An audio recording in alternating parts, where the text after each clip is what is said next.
Bom dia a todos, que a paz do Mestre nos envolva hoje, agora e sempre, não é? Primeiramente, eu queria dizer, Neuzinha, eu te amo, para sempre no meu coração.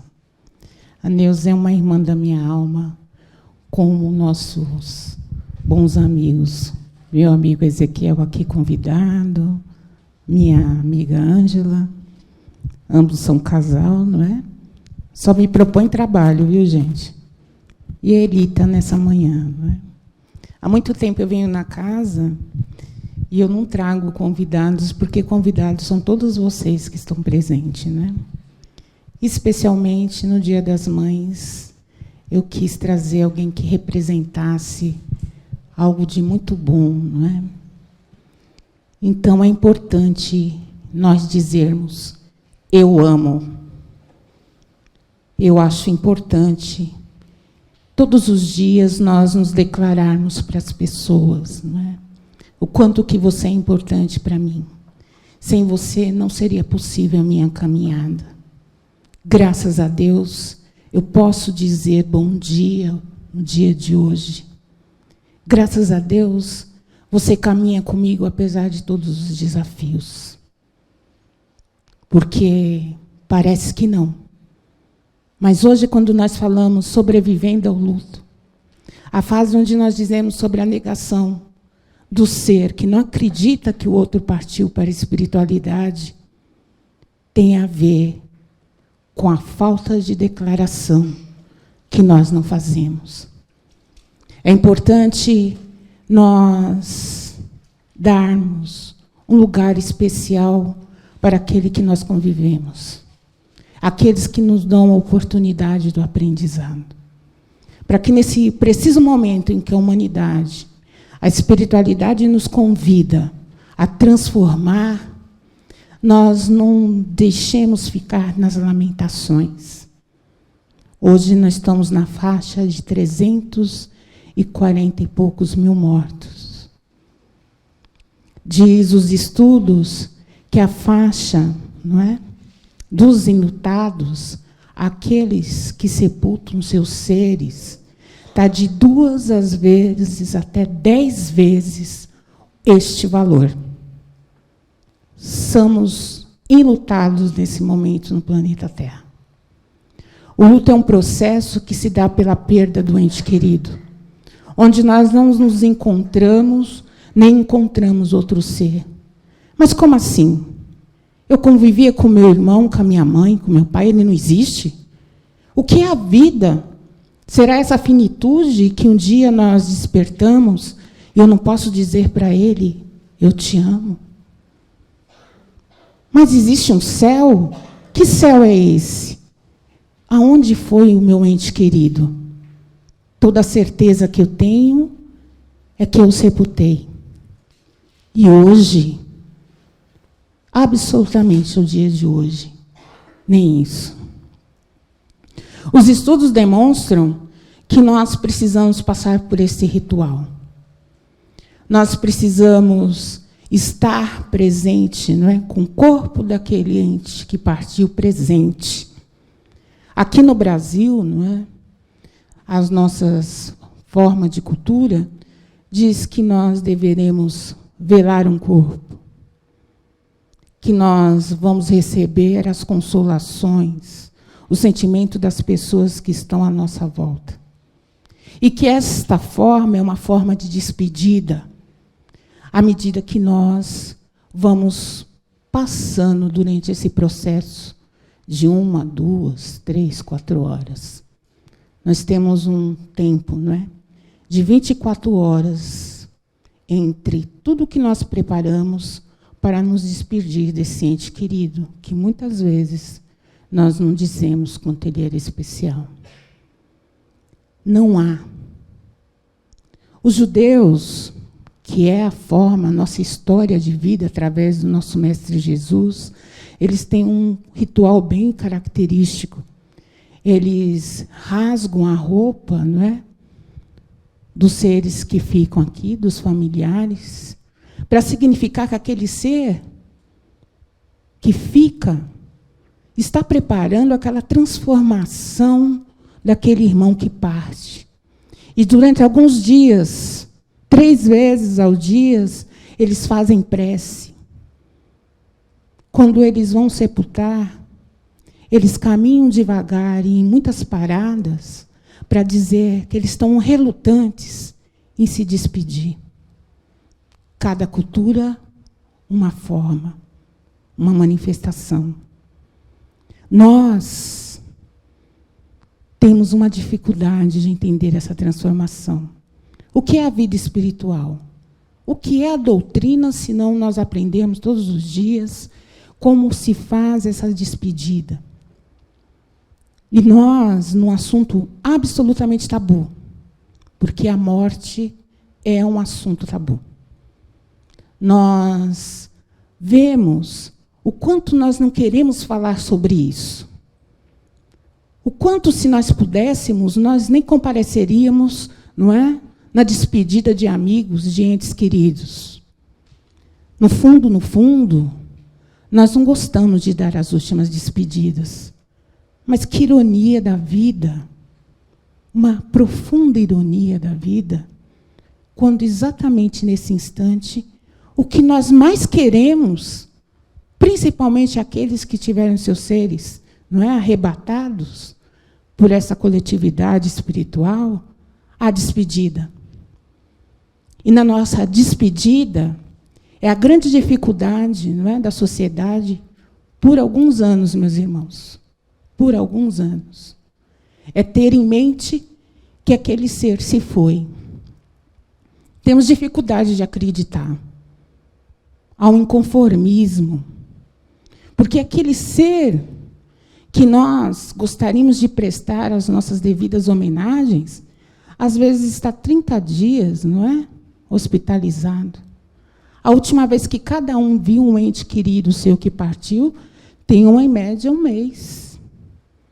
Onde ele não via o rosto, não ouvia a voz, não podia dizer, olha, você tem coisa para fazer, acorda, o mundo está passando.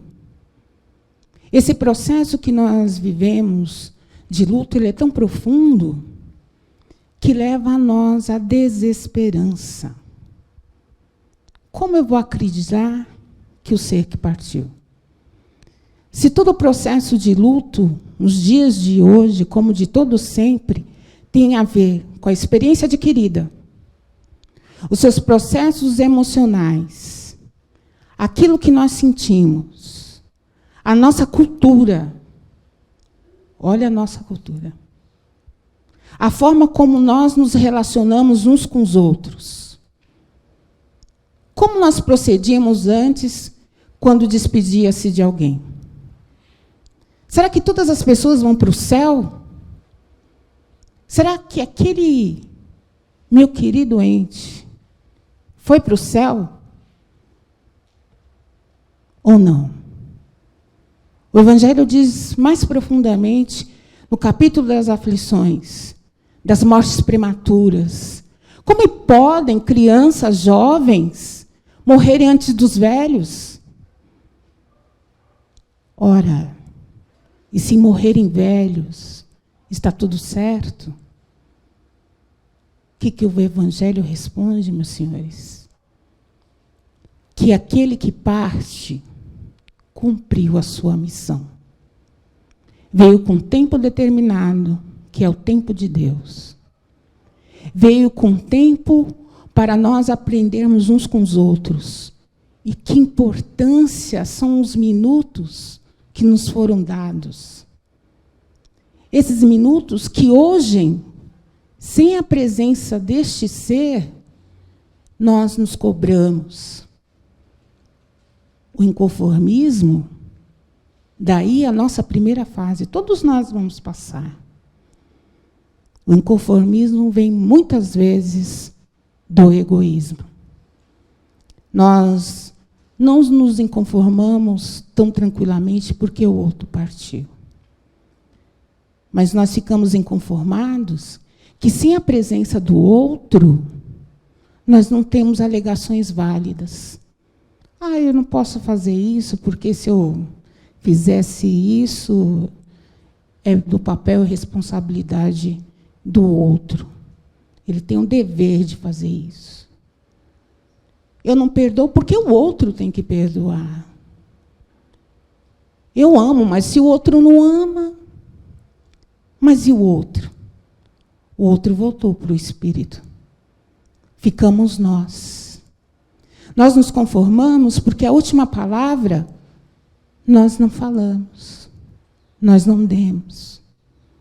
Nós somos inconformados porque lá no fundo, esse lado que a doutrina dos Espíritos nos traz, por um espírito maravilhoso chamado Leon Denis, diz que o ser, nós seres espirituais, estamos tão acrisolados, ou seja, tão voltados para nós mesmos, que à medida que nós vimos o outro não despertar para a necessidade de compartilhar e auxiliar, nós pensamos, mas se o outro não faz, por que eu tenho que fazer? A doutrina nos remonta que para nós vencermos o egoísmo, todos os dias nós temos que renunciar. Eu quero brigar porque alguém não lavou a louça. Será necessário? Eu queria falar, e olha que nós viemos de uma cultura, vamos lembrar no início da nossa palestra, nós viemos de uma cultura que muitos pais herdeiros dessas atitudes, e mães, avós, tios, não dizem, eu amo. Muitos. Estou, por acaso, mentindo, senhores? Sim ou não? Somos herdeiros de uma cultura, não é? Muito difícil de mudar. Hoje, com as novas gerações, com a nova visão, tudo se melhora. Aliás, somos até condenados, porque há uma permissividade do amor, não é? Na autoeducação no dia a dia. Então, como nós não falamos, nós nos cobramos. E acontece algo interessante, que é quando nós não nos perdoamos. Mas eu queria ter falado. Briga de anos, falta de reconciliação, o último almoço em família, o último abraço. Mas o que é o último abraço? O que é o último abraço? Quem pode dizer verdadeiramente é uma mãe. O que é o último abraço, se não me foi possível dar enquanto havia um sopro de vida? O que é o afago acolhedor? Nós aprendemos que, dentre as inúmeras curas, né, quando há uma cura de fato de um corpo físico através do espírito, né? São manipulações dos fluidos, das energias espirituais, ou seja, que estão no plano do espírito, mas a emanação magnética, ou seja, dos nossos fluidos materiais, que cada um possui, a influenciar no dia a dia de cada um, que acontece sobre a nossa vontade ou independente. Mas, no caso de uma mãe, a cura, muitas vezes se dá pelo um sopro que ela faz na face do filho. Veja a singeleza da lei de amor trazida por Jesus. Uma mãe, e é a humanidade, somos nós, não é? Representados todos por uma mãe. É isso. A cura de uma mãe através de um sopro da face de um filho. E quando esse filho não existe mais para que ela possa acolher, a inconformidade se torna maior, porque, afinal de contas, nasceu do próprio ser. Para Deus, o amor é maior. Porque todo filho que somos nós, mães, pais, saiu desse sopro criador. Então, por que renegar? Por que não se conformar? Podemos lamentar? Sim. A tristeza, ela faz parte do processo. Eu me sinto triste. Eu não me conformo de fato. Eu quero uma outra vida. Eu não mereço. Eu não quero passar por isso outra vez. Todos esses aspectos, nós podemos vivenciá-los. Aliás, não é saudável para o processo dos enlutados não vivenciar.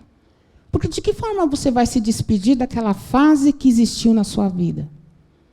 De que forma você vai entender que agora aquele ser que lhe acompanhava está num plano de energia que, embora você desconheça, a fé tão importante dentro de nós vai dizer que ele vive. E ele vive porque os espíritos reafirmam isso através de Kardec há 150 e poucos anos. Depois ele diz, lamenta-se sim, não por muito tempo. Livro dos Espíritos, numa das questões, ele diz, a destruição ela é necessária. Veja, nós estamos neste momento dificílimo, onde tudo se desconstrói.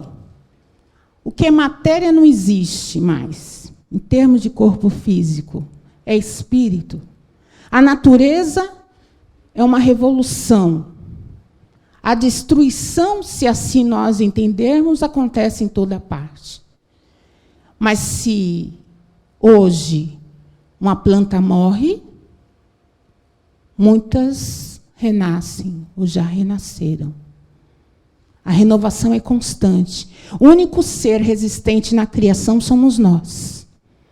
Porque a nossa autoconstrução, ela não está relacionada à finitude do corpo físico. Ela está relacionada ao espírito. Quem parte, renova a continuidade da existência. Porque essa oportunidade da vida dita por todos nós é um trecho da existência que é contínua e infinita.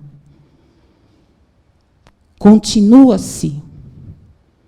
Então, nós vamos entender que se nós vamos ser seres destruídos pelas nossas emoções, porque nós sofremos, há um bem. De nós entendermos que cada um tem um processo, tem um caminho. Não há ninguém, eu sempre gosto de lembrar, de 104 anos nós vemos as pessoas serem vacinadas, não é? Ainda tem alguém. 104, hein? Às vezes no mundo tentam confirmar se tem 2 ou 3 pessoas de 114 anos. Às vezes. Mas 120 não tem ninguém. Então, todos nós temos uma vida a seguir.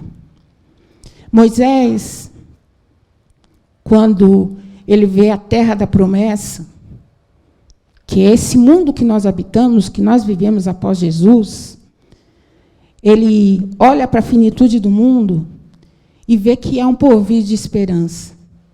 Quando ele vê esse porvir, ele tinha 126 anos. E nós, não é? E nós.